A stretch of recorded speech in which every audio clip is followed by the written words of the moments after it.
Voltamos com o curso de Bioestatística. O meu nome é Miriam Carvalho de Souza e a aula de hoje é sobre análise de dados, particularmente sobre como sumarizar dados utilizando medidas resumo. Então, seguindo nas etapas de um projeto de pesquisa que nós temos seguido desde o início da nossa disciplina, a gente está agora praticando a análise dos dados para a interpretação dos resultados, para finalmente podermos apresentar e divulgá-los. Os dados a gente pode sumarizar de formas diferentes em relação aos tipos de variáveis e agora eu vou falar das medidas de resumo. Dentre as medidas de resumo, a gente vai falar das medidas de tendência central, das medidas separatrizes e das medidas de dispersão. Essa aula de hoje é somente sobre as medidas de tendência central. As medidas de tendência central, eles são uma forma de resumir o conjunto de dados em torno de um ou mais valores centrais. Eu vou mostrar para vocês essa particularidade do mais de um valor central. As medidas separatrizes, elas são utilizadas como medidas de posição numa distribuição, eu vou apresentar para vocês na aula seguinte. E as medidas de dispersão, elas fornecem medidas da proximidade da série de dados em torno de uma medida de tendência central. As medidas de tendência central que eu vou mostrar para vocês são a média, a moda e a mediana. E o objetivo delas é resumir o conjunto de dados em torno de um único valor, mas a gente tem a particularidade da moda que pode ter mais de um valor, eu vou mostrar para vocês. Então, a média aritmética é aquela medida de tendência central que a gente usa rotineiramente na nossa vida. Ela é uma medida de posição, mas ela é pouco robusta porque ela pode ser influenciada por valores extremos, né? Os famosos outliers, às vezes. Então, como é que a gente faz para calcular a média aritmética? Essa é a fórmula que está lá no livro do Bussab, eu peguei de lá. A gente soma todos os valores, né, todos os N valores observados e divide pela quantidade total de valores do conjunto de dados. Então, essa é a fórmula para a média aritmética que vocês intuitivamente já calculam no dia a dia. Então, se eu quero saber, por exemplo, qual é o número médio de óbitos por câncer nas regiões do Brasil, o dado mais recente disponível é o dado de 2019. Eu entro no Tabnet do DataSUS, né, e peço os dados do Sistema de Informações sobre Mortalidade. Então, eu fiz uma tabela em que eu tenho aqui as regiões ordenadas dessa forma que vocês estão vendo e aqui os óbitos por residência. Então, no ano de 2019, aconteceram 235 mil óbitos no Brasil por câncer. Aqui eu separei só o capítulo das neoplasias da CID-10, entre homens e mulheres. Então, eu posso calcular a média em que eu vou pegar esse 235 mil, já é o total que essa tabela já me dá a dica. São 5 regiões no Brasil, eu divido um número pelo outro e eu posso dizer que, em média, acontecem 78.430 óbitos por região. Mas esse curso é um curso mais prático, então eu quero que vocês olhem esse valor e olhem os valores observados em cada região. Vocês acham que essa é uma medida adequada? É uma medida robusta? A gente tem aqui regiões como a Norte, em que aconteceram 12 mil óbitos por câncer, e a Sudeste, que aconteceram mais de 110 mil óbitos por câncer em 2019. Então, pensem bem e avaliem se essa seria uma boa medida de tendência central para nesse caso específico. Eu trouxe para vocês o nosso exemplo de câncer de pulmão, né, para vocês calcularem as medidas de resumo que são possíveis e pensando no plano tabular que a gente fez nas aulas anteriores. Então, lá no script do R é só vocês procurarem esse medidas de resumo que os comandos estarão lá. Então, eu chamei de análise exploratória medidas de resumo. Eu vou usar as variáveis quantitativas contínuas do exemplo de câncer de pulmão, que são a idade, a carga tabágica, e eu calculei, além disso, o tempo entre o diagnóstico e o início do tratamento e o tempo de seguimento de cada paciente. Então, a idade a gente já tem aqui que é a média, né? O comando para calcular a média é esse aqui, min. A média deu 62 anos. A carga tabágica dá 56, quase 57 maços ano. Agora, observa que eu tenho esse argumento aqui na fórmula, E é por que eu uso esse argumento. Lembra que a carga tabágica tem alguns NAs, que é falta de informação, né? Não tem informação para alguns casos que são os nunca fumantes, e uma pessoa só, na verdade, não tinha informação. Então eu já indico para ele, olha, tem um NA nessa variável, mas ele não vai considerar e ele vai calcular a média certinho dessa forma. Se eu não colocar esse argumento, vai dar um erro, vocês podem testar. Aqui eu calculei o tempo médio que aconteceu em dias, tá? Entre o diagnóstico e o início do tratamento. Então, o tempo médio aqui deu 113 dias, né? Se a gente dividir isso por 30, a gente tem aí o número de meses que uma pessoa espera entre o diagnóstico e o início do tratamento do câncer de pulmão. Na sequência, eu tenho o tempo de segmento, e aqui não são dias, mas são meses. Então, o tempo médio de segmento aqui deu 54 meses.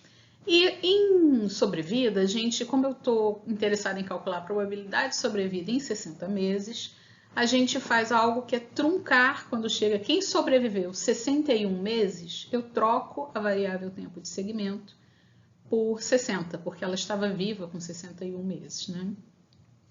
Então, eu refaço a conta para este tempo de segmento truncado, como a gente fala, em 60 meses. Faz sentido fazer essa conta? Isso me conta alguma história ou não? Não faz, né? Não faz o menor sentido eu calcular o tempo mediano truncado em tempo médio, nesse caso, truncado em 60 meses, porque o tempo médio, na verdade, é esse que está aqui em cima. Mas se você pedir para o R calcular, ele vai calcular. Então, você tem que saber o que você quer para pedir para ele calcular, porque ele vai fazer o que você pedir.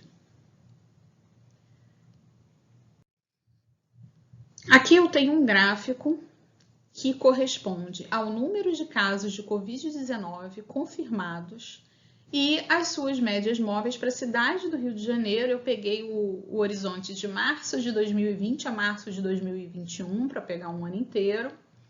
Então, a gente tem aqui nas colunas a quantidade de casos dia a dia, tá? Esse é um dado que está por dia, diferente daquele outro que eu apresentei anteriormente, que estava por semana epidemiológica. E o que é a média móvel? Aqui eles estão trabalhando com médias móveis de 7 dias. Então, eles calculam o número médio de casos confirmados em 7 dias e vão movendo um dia a cada dia para ter essa média móvel, né? Então, o que a média móvel faz e ajuda a pessoa que está visualizando o dado?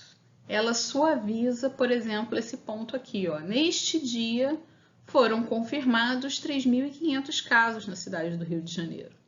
Então, para ficar algo mais alisado, né, digamos assim, a gente faz uma média móvel para mostrar essa tendência que está passando aqui em cima das colunas. No próximo slide, vocês vão ver o gráfico só com a média móvel. Observem que o eixo do Y aqui vai até 4.000 casos por dia. Tá? Agora, esse daqui vai até 1.800 casos por dia, que é só a curva da média móvel. Então, vocês veem de uma outra maneira o mesmo dado, né? Então, é isso. A estatística tem essa mágica que você pode transformar o dado para apresentá-lo de acordo com o que é mais adequado para você, né? Do como é mais adequado para apresentar esse dado. É o mesmo dado do slide anterior que está aqui apresentado sem o dado dia a dia, só a média móvel. A moda é uma outra medida de resumo, né? Ela é definida como o valor que ocorre com maior frequência na sua série de dados. Uma distribuição pode ser unimodal, então você tem uma única medida de centro modal. Pode ser bimodal, quando você tem duas modas, dois valores que se repetem com maior frequência. Multimodal, ou pode não ter moda nenhuma. É possível também. Então, no exemplo de câncer de pulmão, para calcular a moda, a gente usa esse comando aqui, tá? Nesse mode, o M tem que estar com a letra maiúscula. Então, eu peço para ele, calcule a moda da idade que está no objeto pulmão. Ele falou, ok. A moda aconteceu 5 vezes, e nesse caso a gente tem 3 modas, é um multimodal, que são 60 anos, 61 anos e 72 anos. Falei, ok, então vamos calcular agora para a carga tabágica. Lembre-se sempre desse argumento quando for fazer essas contas. Para a carga tabágica, o valor aconteceu 4 vezes e os valores foram 32, 35 e 40. Eu fiz esse gráfico de barra só para vocês visualizarem a carga tabágica. Então, aqui, ó, aconteceram 4 vezes esses 3 valores. Então, a gente também tem uma distribuição multimodal. A mediana é o valor que ocupa a posição central da série de observações quando elas estão ordenadas. Então, 50% dos dados vão estar acima da mediana e os outros 50% abaixo da mediana. Ela é mais robusta do que a média porque ela não é tão sensível aos valores que estão no extremo da série. Eu vou mostrar para vocês. Lembra do número de óbitos que a gente tinha por neoplasias em 2019? Então, eram 235 mil óbitos, mais ou menos, e aqui a diferença que eu tenho em relação ao slide anterior é que eu pedi para o Tabnet da DataSUS ordenar pelo valor, né, mais frequente. Eu pedi para, nesse caso, ordenar do maior para o menor. E aí eu consigo obter a mediana de maneira fácil, porque aqui eu tenho quantas observações? 1, 2, 3, 4, 5 regiões. A mediana é o valor que vai estar no meio, ou seja, 44.064 óbitos, que nesse caso é a região sul, né? O valor atribuído à região sul. Então, o que eu fiz aqui? Eu ordenei do maior para o menor, e aí tanto faz se é do maior para o menor ou do menor para o maior, e eu pego o valor do meio, porque aqui eu tenho uma série com apenas 5 elementos. Então, a média que a gente tinha obtido lá antes era 78 mil óbitos e a mediana 44 mil óbitos. As duas são medidas de tendência central. Qual das duas você apresentaria? Eu estou mostrando aqui para vocês nesse slide como se calcula a mediana. A gente vai fazer isso direto no R, né? A gente não faz isso na mão, aqui é só uma questão para vocês entenderem que tem essa ordenação e que é uma posição central, como eu mostrei no slide anterior dos óbitos.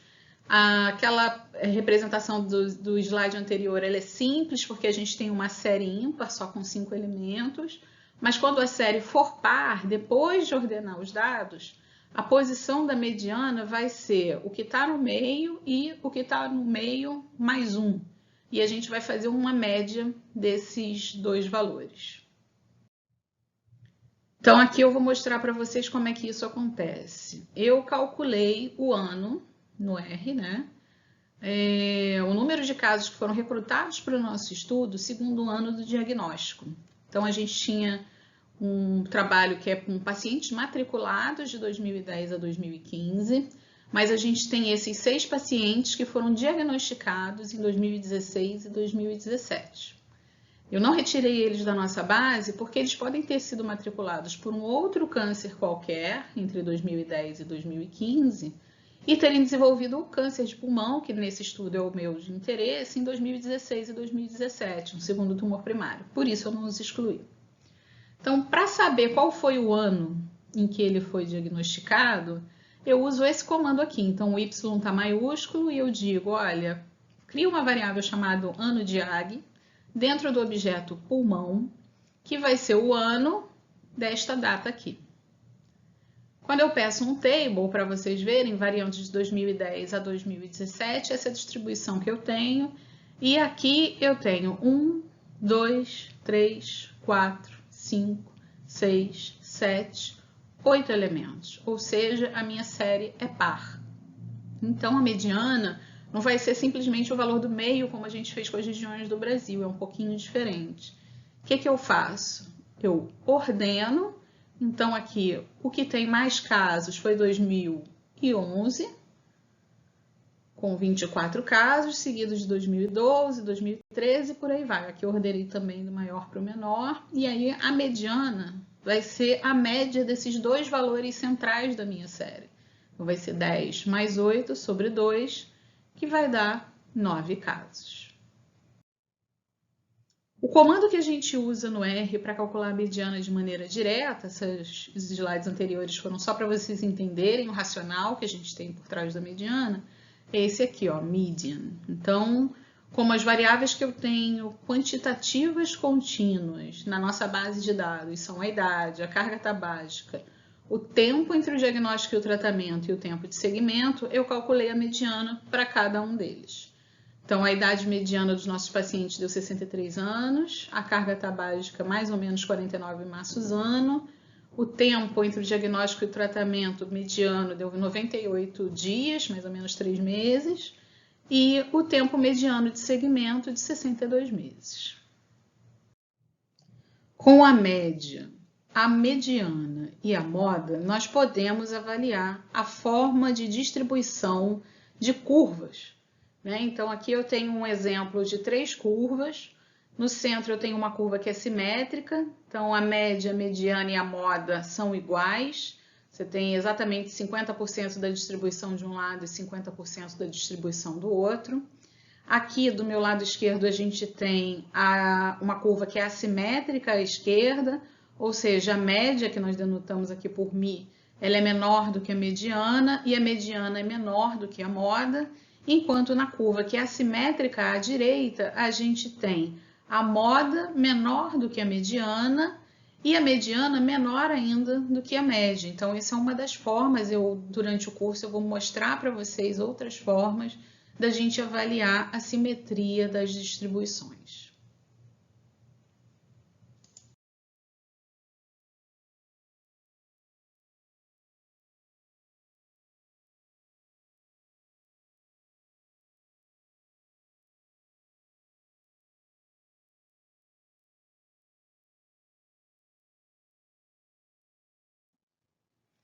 Então, os quantis, eles dividem a distribuição de uma variável qualquer, uma variável quantitativa, em partes iguais. Então, a mediana que eu apresentei para vocês na aula anterior também é uma medida separatriz, porque ela divide a série de dados na metade, em 2 partes iguais. O nome dos quantis ele vai depender do número de partes em que você está dividindo a sua série. Então, se você divide em 3 partes iguais, nós chamamos de tercis. Em 4 partes iguais, nós chamamos de quartis. Se forem 10 partes iguais, nós chamamos de decis. E se forem 100 partes iguais, nós chamamos de percentis. Essa figura ela mostra a correspondência da relação dos percentis com os demais quantis. Ou seja, no primeiro decil, que está aqui anotado como D1, ele corresponde ao percentil 10. Agora, o primeiro quartil corresponde ao percentil 25. O segundo quartil corresponde ao percentil 50, me desculpem, e ao quinto decil, que também vai ser a mediana, é uma medida da posição em que divide 50% dos lados para um lado e a outra é 50%, os outros 50% para o outro lado. O terceiro quartil corresponde ao percentil 75 e assim sucessivamente. Então, a posição, eu coloquei aqui alguns exemplos para vocês, mas a gente consegue calcular tudo isso no R de maneira automática. Lá no nosso script, vocês bastam procurar esse medidas separatrizes, quantis, o comando é esse aqui, tá? E se vocês tiverem alguma dúvida sobre os argumentos dessa função, basta botar os 2 sinais de interrogação antes e dar um Enter, que ele vai abrir para você o help desta função. Então, digamos que eu quero os quartis, que são as medidas em geral mais usadas na nossa área. Eu calculei só para a idade, eu espero que vocês calculem para as outras medidas quantitativas contínuas que nós temos na base, com uma forma de aprendizado. Então, a gente tem aqui os quartis da idade. A pessoa mais jovem tem 29 anos, a mediana a gente já tinha visto, que tinha dado 63 anos. O 3/4, né, o 75% está em 70,5 anos e o mais velho tem 80 anos. Você diz, tá, ok, esses são os quartis. Esse é o, digamos assim, esse é o modo padrão que ele tem quando eu faço o quantis. Uma outra forma que eu tenho de fazer a mesma coisa é dizer para ele, olha, com uma probabilidade que vai de 0 a 1, calcule a cada 1/4 o percentil. Então, ele tem aqui os mesmos valores, é só uma forma diferente de escrever o que está aqui em relação ao que está aqui. Se vocês estiverem interessados em tercis, o que você tem que fazer é colocar aqui a probabilidade de 1/3 para ele te dar os tercis. E se tiver interessado em decis, vocês alteram aqui também o incremento para 0,10. Agora imagina que você queira saber um percentil específico, eu quero saber o percentil 15. Então eu escrevo dessa maneira, que eu peço para ele o percentil 15 da idade, e ele me diz, são 50 anos de idade, nesse conjunto de dados que a gente tem do câncer de pulmão. Façam isso para a carga tabágica, para os tempos de segmento e tempo entre o diagnóstico e o início do tratamento. Aqui é um outro conceito que eu gostaria de apresentar para vocês, que é o intervalo interquartílico. Essa figura 3.1 eu tirei do livro do Bussab, que é o livro que nós estamos utilizando. É a figura de uma distribuição normal, que por definição ela é simétrica, como ele está dizendo aqui. Isso quer dizer o quê? Que a média, a mediana e a moda estão aqui no segundo quartil. Então, eu tenho 50% dos dados para cá e 50% dos dados para cá. Como ele está assinalando aqui os quartis, eu vou aproveitar e mostrar para vocês. Então, aqui, de menos infinito até o primeiro quartil, eu tenho 25% das observações. Como é que eu sei quanto de observações eu tenho? Eu meço aqui como uma variável contínua, eu vou explicar para vocês isso mais para frente. Eu meço a área sob essa curva aqui. Então, esta área aqui, onde eu estou passando com o cursor, ela corresponde a 25% das observações. Entre o primeiro quartil e o segundo, se eu passasse uma linha aqui desse lado, eu teria mais 25%, ou seja, daqui para cá eu tenho 50% das observações. Entre o segundo e o terceiro quartil, eu divido por mais 25%. Lembrem-se que os quantis, eles sempre dividem em partes iguais. E do terceiro quartil até a mais infinito, eu tenho mais 25% da minha massa de dados. O intervalo interquartílico, ele vai pegar 50% das observações centrais aqui em torno da mediana. Então, ele vai pegar do primeiro ao terceiro quartil. Então, a diferença do terceiro quartil para o primeiro quartil vai te dar o valor do intervalo interquartílico. Eu estou mostrando essa medida para vocês porque daqui a pouquinho a gente vai precisar para montar um gráfico, que é o gráfico de boxplot. O boxplot ele é uma representação gráfica das medidas, resumo da distribuição de uma série de dados, e ele nos permite avaliar a simetria e sinalizar valores atípicos e comparar grupos. Eu posso pegar uma variável e comparar, por exemplo, entre fumantes e não fumantes, entre os que sobreviveram e os que morreram ao final do meu segmento. Então, aqui eu tenho a representação gráfica de um boxplot, que eu também peguei lá do livro do Bussab. A primeira coisa que a gente faz quando vai traçar um boxplot, a gente vai fazer o nosso no R, mas eu quero trazer para vocês, eu quero mostrar para vocês como a gente faria isso na mão, né? Então, a primeira coisa que a gente faz é marcar aqui o primeiro quartil. Então, a gente faz esse tracinho. Na sequência, a gente marca o segundo quartil, que é a mediana, que está aqui, e o terceiro quartil. Depois que a gente marca os 3 quartis, a gente consegue fazer essa primeira caixinha. E aí, o que acontece? Aqui, entre o primeiro quartil e o terceiro quartil, eu tenho o quê? 50% da massa de dados que eu mostrei para vocês 2 slides atrás. Mais a minha massa de dados, os outros 50%, eles vão estar distribuídos por aqui. Mas nós temos na vida, né, de maneira geral, alguns valores que são valores atípicos na distribuição, valores não esperados, digamos assim, que saem um pouco além do que o restante observado, que a gente chama de outlier. Então, a gente tem como marcar no boxplot a presença desses pontos. Então, esses 2 traços que eu estou fazendo aqui com essa reta, que eu sinalizei com esse bigodinho preto bonitinho aqui, eles são o ponto superior e inferior antes de eu marcar um outlier quando houver, tá? Se na minha série de dados não houver um outlier, os bigodes eles corresponderão aos valores de mínimo e o máximo da minha série de dados. E como é que eu calculo o bigode? Pego aquela informação do intervalo interquartílico, que eu mostrei para vocês 2 slides atrás. Então, eu faço 1,5 vezes esse valor, né, que está essa diferença aqui do Q3 para o Q1, e somo ao valor do primeiro quartil, perdão, reduzo do valor do primeiro quartil, eu vou ter o bigode inferior. E somo no valor do terceiro quartil, eu vou ter o bigode superior.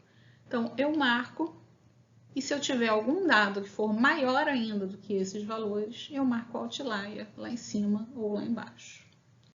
Como é que a gente faz para utilizar um box plot para ver a simetria de um dado?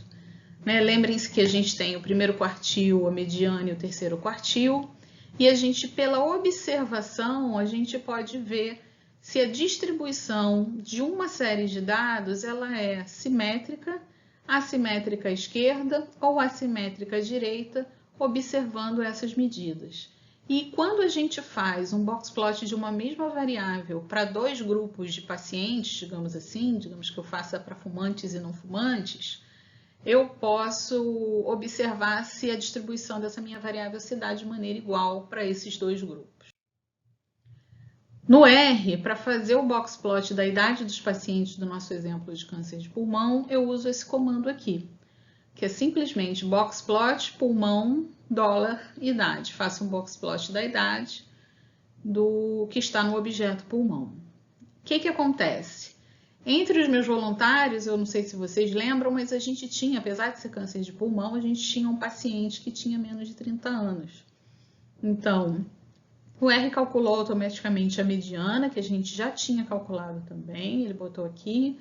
O primeiro e o terceiro quartil, que nós também tínhamos calculado.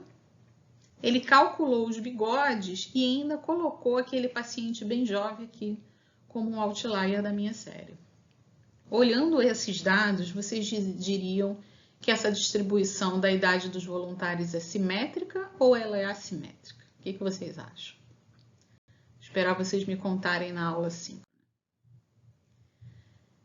Na sequência, eu pensei em mostrar para vocês como a gente pode comparar 2 grupos, né?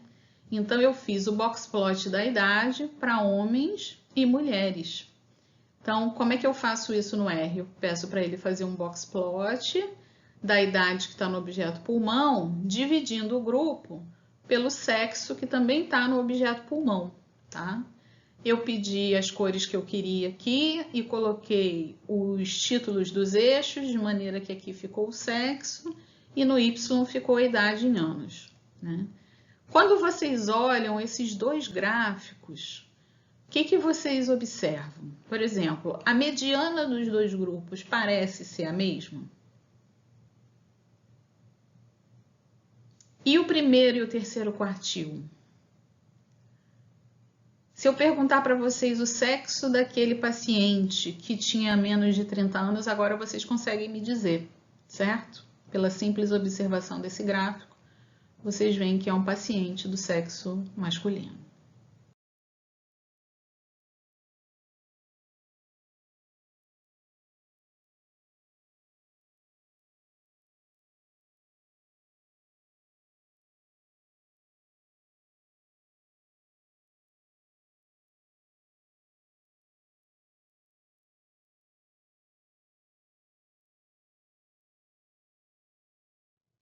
Nas aulas passadas, eu falei para vocês sobre as medidas de posição. Essas medidas, elas não capturam a variabilidade da distribuição de uma série de dados. Por isso, a gente começa a falar hoje sobre as medidas de dispersão. Se vocês observarem essas 3 distribuições, que são bem pequenas, é só um exemplo para vocês visualizarem, nós temos a distribuição 1 com valores monótonos só de 50, a distribuição 2 que varia de 46 a 54, os valores não se repetem, a distribuição 3 varia de 5 a 80 e também os valores não se repetem. A média de todas essas distribuições, se vocês calcularem, será 50. E a mediana dessas 2 primeiras também será 50. Mas só de vocês olharem é possível verificar que a variabilidade delas é completamente diferente. A primeira medida que eu vou mostrar para vocês é uma medida simples de amplitude total, que corresponde à diferença entre o valor máximo e o valor mínimo da série de dados. Ela é muito estável, porque normalmente aqueles valores que eu mostrei para vocês lá no boxplot, os outliers, por exemplo, os valores extremos, eles acontecem nos extremos, entre os máximos e mínimos.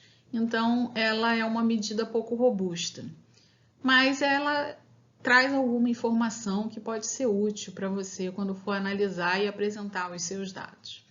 Por exemplo, nas 3 distribuições que eu apresentei no slide anterior, como eu disse, a distribuição 1 era monótona, era só 5 valores de 50, então a amplitude vai ser 0.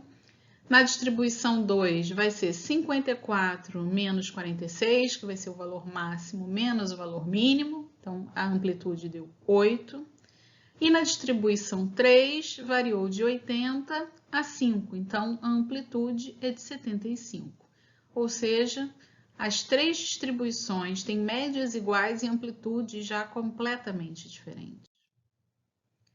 No R, como é que eu faço para calcular a amplitude de qualquer variável? Usando o nosso exemplo do câncer de pulmão, eu vou calcular a amplitude da variável idade, que é uma das variáveis quantitativas contínuas que nós temos. Então, o paciente mais novo tinha 29 anos e o mais velho 80. Então, usando o comando range, eu consigo ver qual é a variação, né? O máximo, o mínimo e o máximo. E por essa continha aqui, né? Lembra da aula do professor Oswaldo, que ele fala usando o R como calculadora? Então, ele vai me dar de maneira direta o valor que eu quero. Eu peço para ele, calcule a diferença, né? Aqui está o sinalzinho de menos, entre o máximo da idade que está no objeto pulmão e o mínimo da idade que também está no objeto pulmão. Então, esse valor é 51, que é 80 menos 29.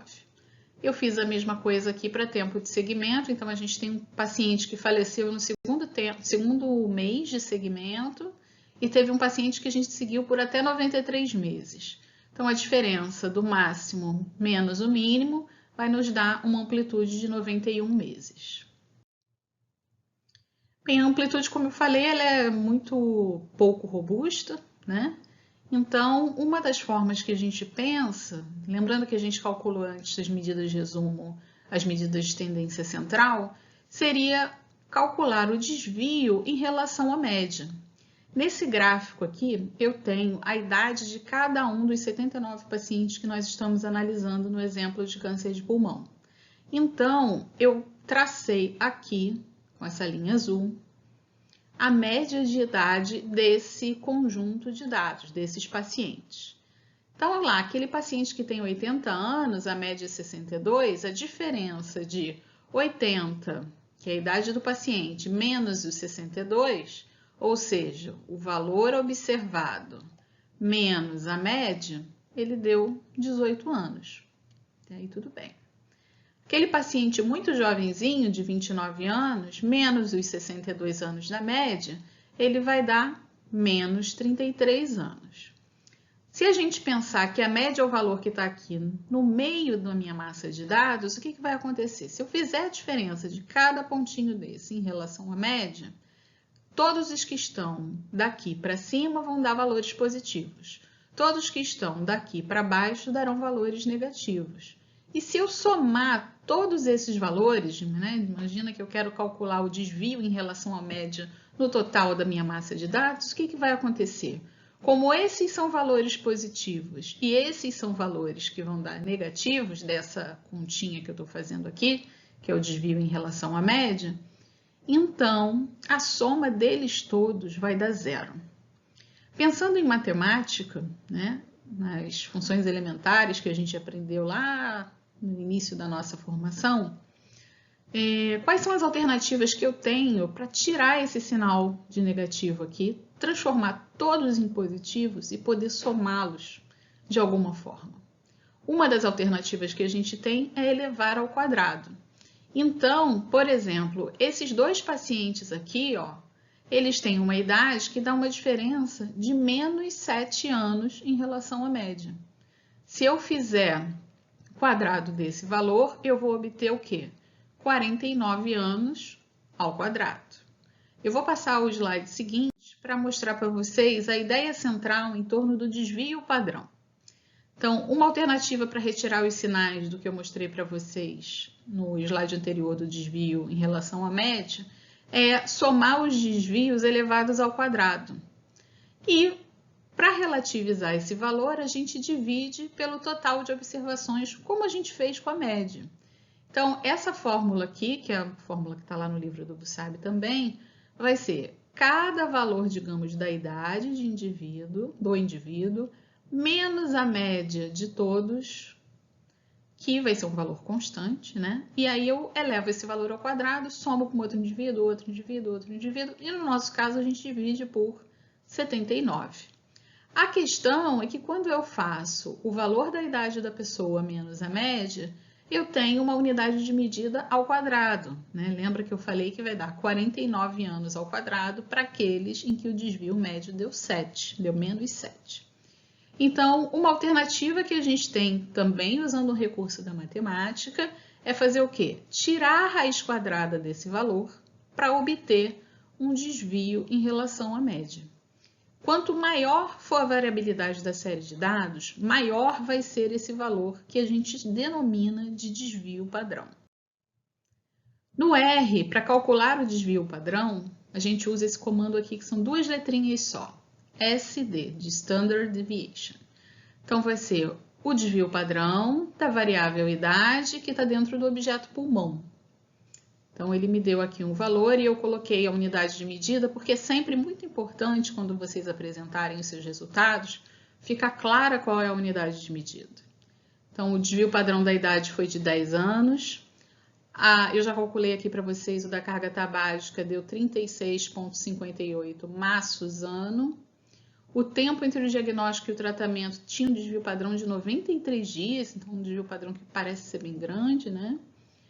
E o desvio padrão do tempo de segmento, 25 meses, ou seja, 2 anos. Também me parece ser um pouco grande. Mas será que eu posso fazer essas afirmativas do que é maior, do que é menor? Né? Evoluindo no nosso raciocínio, qual é a alternativa que eu...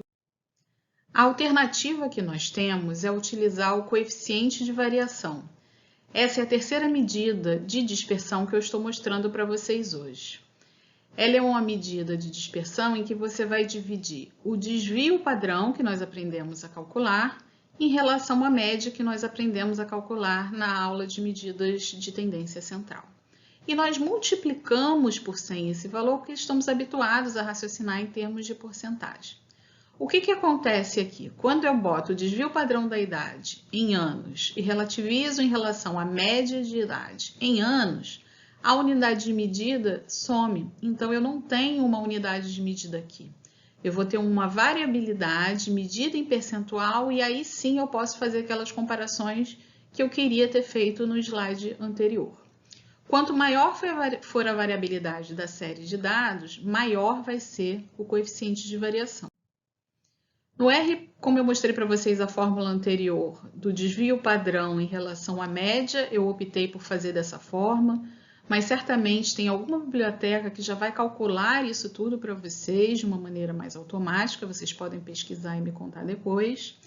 Mas a conta aqui é simples, ó, 100 vezes o desvio padrão da idade sobre a média da idade. Simplesmente isso. Então, aqui eu tenho um desvio padrão, um coeficiente de variação, me desculpem, de 16,67% para a idade, de 64% para a carga tabágica, ou seja, uma variabilidade bem maior, 81% para o tempo entre o diagnóstico e o início do tratamento e de 47% para o tempo de segmento. Então, vocês podem analisar essas diferentes medidas, comparando-as, porque aqui a gente não tem uma dimensão, né? Todo mundo aqui é um valor percentual que vocês podem comparar. Para montar essa aula de hoje, eu utilizei como material de apoio o capítulo 3 do Bussab e os elementos que vocês precisam para reproduzir a análise estão lá também entre os materiais de apoio no exemplo de câncer de pulmão. Eu aguardo vocês na próxima aula. Até lá!